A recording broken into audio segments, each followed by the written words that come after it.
El confinament derivat del coronavirus ens ha demostrat que tenir casa és una necessitat bàsica que no s'hauria ni de discutir.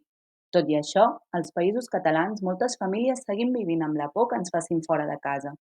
El govern espanyol, com és obvi, ens envia a casa perquè hi ha un virus que està matant milers de persones i la feina seria un lloc d'alt risc on ens podrien contagiar.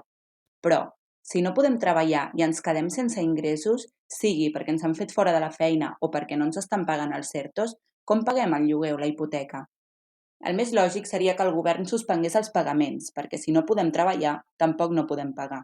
El més lògic seria que qui té més d'una casa, qui té moltes cases, qui especula amb l'habitatge, assumeixi un cost més elevat en una crisi com aquesta que qui no té res.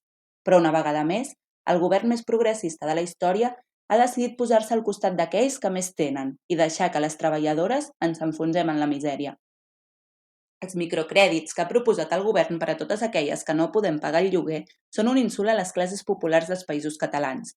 Uns microcrèdits avalats per l'Estat que l'únic que fan és enriquir bancs i especuladors i endeutar famílies durant tota la vida.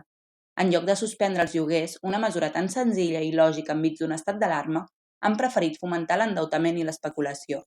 Però si tot això no fos suficient, i enmig de la commoció que ha causat el coronavirus a la nostra terra, que s'ha emportat molts dels nostres éssers estimats i ha destrossat famílies i vides, des del passat 4 de juny s'ha reactivat l'activitat als jutjats i hi tornarà a haver-hi desnonaments.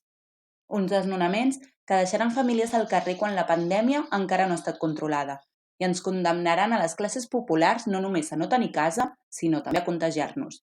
Vist que no podem esperar res d'aquestes institucions als serveis d'uns quants, creiem que l'única alternativa és organitzar-nos a les PAs i sindicats d'habitatge dels nostres barris i pobles. Són les PAs i els sindicats d'habitatge l'únic lloc que ens garanteix tenir una casa, l'únic lloc que lluita contra els lloguers abusius, l'únic lloc on podem aturar l'avarícia dels especuladors, que estan disposats a destrossar vides i famílies per guanyar més diners. Si hi torna a haver desnonaments, ens trobaran de cara. Ens trobaran defensant les nostres cases i la nostra gent. Que es preparin els especuladors, perquè pagaran car qualsevol agressió contra nosaltres. Especuladors, hem perdut la por i us anirem a buscar allà on us amagueu.